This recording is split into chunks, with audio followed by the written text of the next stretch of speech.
बीडच्या अंबाजोगाई सत्र न्यायालयात वकिली करणाऱ्या महिलेला मारहाण, सरपंच कार्यकर्त्यांकडून काठ्या आणि जेसीबी पाईपनं मारहाण, लाऊडस्पीकर लावू नये अशी तक्रार केल्याचा राग, काठ्या आणि पाईपनं बेदम मारहाण। माझी हत्या करण्याच्या उद्देशानेच मला मारहाण झाली, मारहाण झालेल्या पीडित महिला वकिलाचा आरोप, आरोपींना जामिनावर सोडू नये आणि माझ्या कुटुंबाला संरक्षण द्यावे, पीडितेची मागणी। बीड जिल्हा मुख्यमंत्र्यांच्या हातातून निसटलाय, बीडमधील वाढत्या गुन्हेगारीवरून संजय राऊतांची देवेंद्र फडणवीसांवर टीका। सरपंच आणि इतर 10 पुरुषांनी मिळून एका वकील असलेल्या स्त्रीला मारहाण करणं कितपत योग्य? गावात सरपंचाचा कारभार कसा असेल? कोणत्या पक्षाचा हा सरपंच आहे? महिला वकिलाला मारहाण झाल्यानंतर जितेंद्र आव्हाडांचा ट्विटमधून प्रश्न। बीडमध्ये महिला वकिलाला मारहाण करणाऱ्या आरोपींवर कारवाई करण्याच्या सूचना दिल्यात। बीड मारहाण प्रकरणावर उपमुख्यमंत्री अजित पवारांची माहिती। बीडमध्ये घडणाऱ्या घटना गंभीर, आता गुन्हेगार पकडले जात आहे, त्यामुळे वचक बसेल। बीडमधील महिला वकिलाला झालेल्या मारहाणीवर चंद्रशेखर बावनकुळेंची प्रतिक्रिया। सिंधुदुर्गात बिडवलकर हत्या प्रकरण गाजत असताना कणकवलीच्या सावडावमध्ये सावंत दाम्पत्याला मारहाण, गावातील काही राजकीय पदाधिकाऱ्यांनी मारहाण केल्याचा सावंत दाम्पत्याचा आरोप, तर वैभव सावंत आणि नैना सावंत यांना अमानुष मारहाण। सावडाव ग्रामपंचायतीमधील भ्रष्टाचारावर वैभव सावंतांनी आवाज उठवला होता, त्याच रागातून भाजपचे उपसरपंच दत्ताराम काटेंनी सावंत दाम्पत्याला मारहाण केली। ठाकरेंच्या शिवसेनेचे माजी आमदार वैभव नाईकांचा आरोप। परभणीत सोमनाथ सूर्यवंशी यांना न्याय मिळवण्यासाठी वंचितचा आज परभणीत शांतता मार्च, सुजात आंबेडकर शांतता मार्चमध्ये सहभागी होणार। न्यायालयीन कोठडीत असताना सोमनाथ सूर्यवंशी यांचा मृत्यू झाला होता। वादग्रस्त पोलीस उपनिरीक्षक रणजित कासले सेवेतून बडतर्फ, छत्रपती संभाजीनगर पोलीस महानिरीक्षकांची मोठी कारवाई, व्यापाऱ्यासोबत आर्थिक देवाणघेवाण केल्याप्रकरणी निलंबित होता, तर रणजित कासले सध्या बीड पोलिसांच्या ताब्यात। ससूनच्या अहवालाबाबत 4 मुद्द्यावर पोलिसांनी अभिप्राय मागवला, अभिप्रायासाठी 3 ते 4 दिवस लागण्याची शक्यता। 6 जणांच्या वैद्यकीय समितीला पुन्हा बैठक घ्यावी लागणार, अभिप्राय सोमवारी किंवा मंगळवारी दिला जाईल, सूत्रांची माहिती।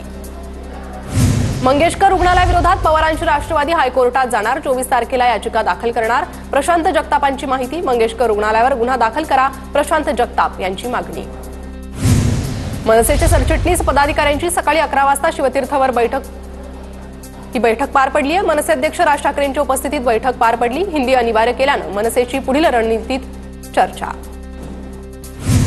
प्रगतीनं मराठी माणसाचं अस्तित्व संपणार असेल तर ती प्रगती नको, मनसे अध्यक्ष राज ठाकरेंचं वक्तव्य। महेश मांजरेकरांच्या YouTube चॅनलला राज ठाकरेंची मुलाखत। आम्ही हिंदू आहोत पण हिंदी नाही, मनसेची दादरमध्ये बॅनरबाजी। पहिलीपासूनच हिंदी भाषा सक्तीची केल्यानंतर मनसेची बॅनरबाजी। मराठीवर राज ठाकरेंचं मोठं ट्विट, एवढ्या कमी वेळेत कसं आलं? सागर बंगल्यावरून ट्विटची स्क्रिप्ट आली का? राज ठाकरेंच्या हिंदी सक्तीवरील ट्विटवर राऊतांची टीका। कधी मराठी कधी हिंदू, राज ठाकरेंनी काय ते एकदा ठरवावं। आगामी पालिका निवडणुकांसाठी पडद्यामागे सुरू असलेलं नाटक, संजय राऊतांचा राज ठाकरेंवर निशाणा। काम नसतं भाजपच्या आज दिवसभर रत्नागिरी, सिंधुदुर्ग, रायगड, ठाणे, मुंबई विभागाच्या मॅरेथॉन बैठका। येत्या महिनाभरात भाजपमध्ये संघटनात्मक बदल होणार, मंडल अध्यक्ष आणि जिल्हाध्यक्ष निवडीसाठी भाजपची खलबतं। काँग्रेसच्या प्रदेश प्रवक्त्यांची आज बैठक, टिळक भवनात बैठकीचं आयोजन। प्रदेशाध्यक्ष हर्षवर्धन सपकाळ यांच्या उपस्थितीत बैठक होणार। खासदारांची बैठक झाल्यानंतर आज प्रवक्त्यांची बैठक। छत्रपती संभाजीनगर शहरात आज ठाकरेंच्या शिवसेनेचं आंदोलन। छत्रपती संभाजीनगर शहराला मुबलक पाणी पुरवठा मिळण्यासाठी आंदोलन। अंबादास दानवे आणि चंद्रकांत खैरे आंदोलनात सहभाग घेणार। नाशिकच्या काँग्रेस कार्यालयासमोर भाजपचं आंदोलन। सोनिया गांधी, राहुल गांधींविरोधात घोषणाबाजी। भ्रष्टाचाराचे आरोप असलेल्या सोनिया गांधी आणि राहुल गांधींच्या अटकेची मागणी।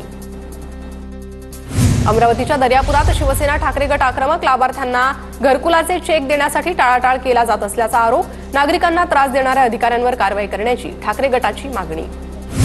डोंबिवलीत शिंदेच्या शिवसेनेचे आमदार राजेश मोरे मनसेच्या शाखेत, शिंदे मनसे सलोख्याच्या चर्चा पुन्हा ऐरणीवर। अहिल्यानगरमधील श्रीगोंदा शहर दुसऱ्या दिवशीही बंद। संत शेख महम्मद महाराज मंदिर जीर्णोद्धाराच्या मागणीसाठी बंदची हाक। ग्रामस्थांकडून तहसील कार्यालयासमोर ठिय्या आंदोलन सुरूच। स्वातंत्र्य लढ्यात प्राणाची आहुती देणाऱ्या चाफेकर बंधूंच्या वाड्याचं भव्य संग्रहालयात रूपांतर। पंतप्रधान मोदींच्या हस्ते संग्रहालयाचं ऑनलाईन लोकार्पण केलं जाणार।